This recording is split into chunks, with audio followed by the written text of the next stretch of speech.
కదా నీ కథ ముగింపులేనిదై సదా సాగదా ఇదే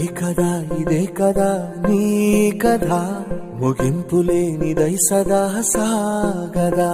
నీ కంటి రెప్పలంచున మనస్సు నిండి పొంగిన ఓ నీటి బిందువే కదా నువ్వెతుకుతున్న సంపద ఒక్కొక్క జ్ఞాపకానికి 100 ఏళ్ల ఆయువుందిగా ఇంకెన్ని ముందు వేచనో అవన్నీ వెతుకుతూ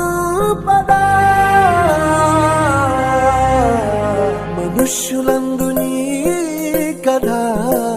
మహర్షిలాగా సాగదా మనుష్యులందు నీ కథ మహర్షిలాగా సాగదా